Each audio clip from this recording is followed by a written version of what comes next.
अरे जी, बहुत सारे साधक ऐसे आते हैं जिनको 1 साल हो गया, 2 साल हो गया। उनका प्रश्न ये रहता है कि अभी तक वो अनुभव चाहते 1 साल 2 साल, हम कह रहे 1 मिनट में अनुभव हो जाए, लेकिन तुम्हारी स्थिति तो बने। अब तुम 2 4 माला इधर की है, इसके बाद विषय सेवन भी कर रहे हो, संसार की राग रंग का भी, तो आप क्या समझते हो? गंगा नहाया नाली में कूद गए तो आप पवित्र हो गए क्या? समझ रहे हो? राधे राधे भक्तों, श्री परम पूज्य श्री प्रेमानंद जी महाराज जी के दिव्य वचन व सत्संग को सुनने के लिए हमारे चैनल को सब्सक्राइब करें और कमेंट में राधे राधे जरूर लिखें। और इस सत्संग को बीच में छोड़कर इस सत्संग का अपमान न करें। जो गुरुदेव भगवान के वाणी व मुख से निकलता है वो हम आप तक पहुंचाने का प्रयास करते हैं। दोस्तों, इन्हीं दिव्य वाणी को सुनने के लिए हमारे चैनल को अभी तुरंत सब्सक्राइब करिए और कमेंट में राधे राधे जरूर लिखिए। राधे राधे। एक बार गंगा नहाया, पवित्रता की सुरक्षा कीजिए। अपवित्रता ना होने पावे तो तुम्हें महसूस होने लगेगा मैं निष्पाप हो रहा हूं। लेकिन गंगा भी नहाते हैं और गंदी नाली में भी कूदते हैं, फिर क्या अनुभव होगा? 1 साल क्या तन्मयता पूर्वक भजन किया? हम 1 मिनट की बात कर रहे हैं, 1 साल तो बहुत होता है। 1 मिनट सर्वतो भावेन, परमात्मा चिंतन में डूब जा, 1 मिनट में आनंद मिलने लगेगा। लेकिन 1 मिनट तो मन को संभाल नहीं सकते। ईमानदारी से देखो, 1 मिनट लक्ष्य में मन को नहीं लगा सकते, 1 मिनट देह का विस्मरण जागते हुए नहीं कर सकते, और कह रहे हो 1 साल से भगवत। महाराज जी सीधा आते हैं, लीला दर्शन नहीं हो रहा। लीला दर्शन भगवदा, हाँ ये सब जो मनाया सो इंद्रियों का विलास चल रहा है। लीला दर्शन शांति अभ्यर्थ कालत्वम विरक्तिर्मान शून्यता आशा बंदा समुत्कंठा नाम गाने सदा रुचि आसक्ति तद्गुणाख्याने प्रीति तद्वसति स्थले। अभी लीला में प्रवेश हो जाएगा। शांति, तुम्हें थप्पड़ मारे, कोई गाली दे, तुम्हारा अपमान करे, तिरस्कार करे, अंदर कोई हलचल नहीं और उसका मंगल करते जी सहन निंदक तीनों पे अनुग्रह क्यों। भगवान करुणा में तुम्हारी को सद्बुद्धि दे, तुम स्वस्थ रहो, कभी तुम्हारा मंगल ना हो। लीला दर्शन के लिए योग्यता शांति, बिल्कुल किसी भी तरह की कोई हलचल नहीं। जैसे अपनी जबान से, जबान जो है दांतों से कट गई, किसको हम साथ दें, किसको हम पीटे? है ऐसे ही जब कोई हमें पीटे, हमें गाली दे, हमें अपमान करे, हमारे अंदर ऐसे ही निर्दोष दृष्टि बनी रहे, वो पहला लक्षण शांति। अव्यर्थ कालत्वम, 1 सेकंड भी कभी अपने इष्ट गुरु से विमुख नहीं, हर समय तैल धारावत भगवत चिंतन चल रहा है। अव्यर्थ कालत्वम विरक्ति, संपूर्ण भोगों से वैराग्य। वैराग्य भोगों की उपस्थिति में भी भोगों की इच्छा ना होना, उसे वैराग्य कहते हैं। भोगों की इच्छा होना पर भोगों का त्याग करना परमार्थ के लिए, उसे त्याग कहते हैं। भोग ही नहीं है, भगवत स्वरूप है, ये उपरति। भोगों की उपस्थिति में भी भोगने की इच्छा ना होना, उसे वैराग्य कहते हैं। विरक्ति मान शून्यता, किसी भी तरह के कोई मान सम्मान की गंध भी हृदय में न रह जाए।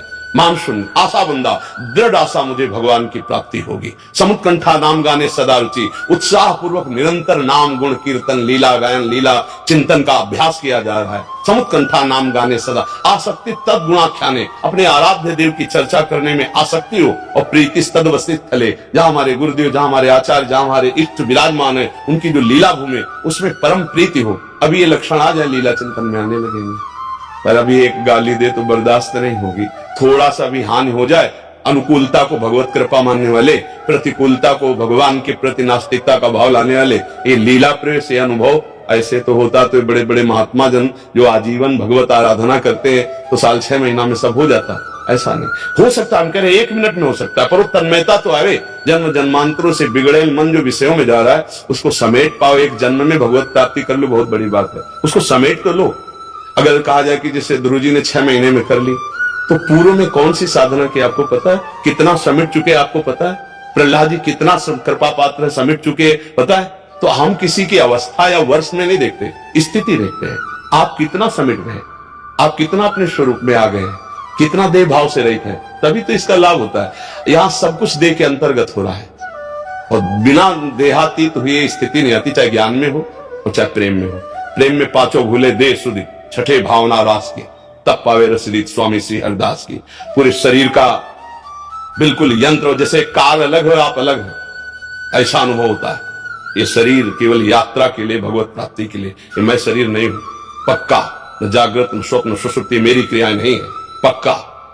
ये काम क्रोध लोभ मोह मद का आकर्षण मेरे में नहीं है, ये इंद्रियों में आकर्षण है, और इस आकर्षण में इनको जाने नहीं देंगे, क्योंकि हमारी अनुमति के बिना कुछ हो तब आगे बढ़ता है। अभी तो मनमानी आचरण हो रहे हैं।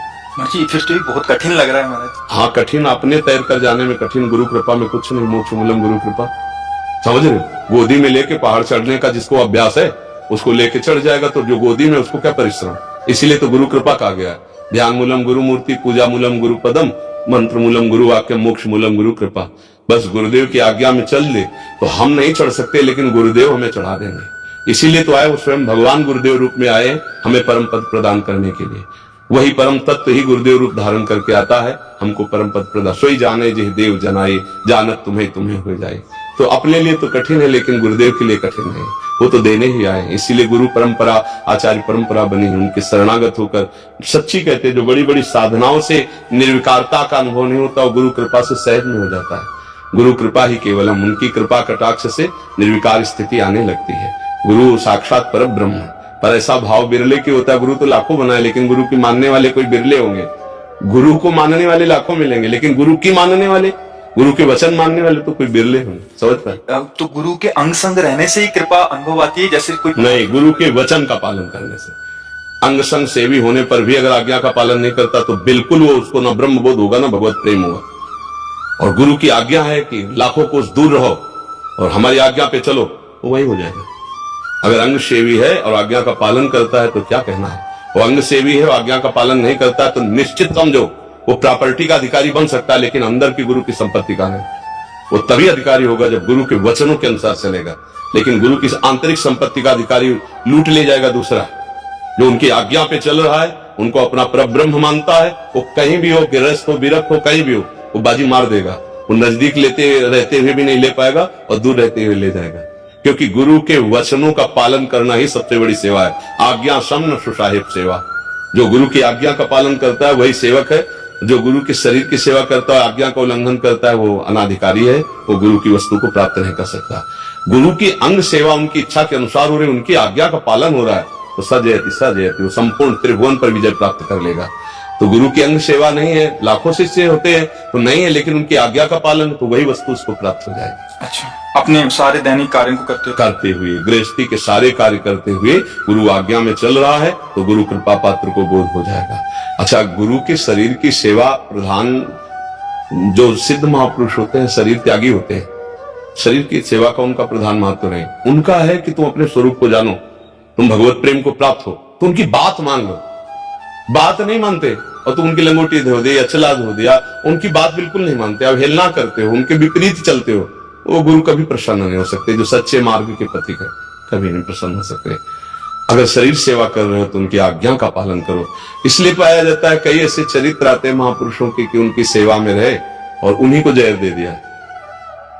तो वो प्रॉपर्टी दृश्य में है इसलिए सेवा में हो, संपत्ति दृश्य में है इसलिए सेवा में हो। गुरु की आंतरिक संपत्ति पर तो नजर आज्ञा पालन करने वाला कर पाता है।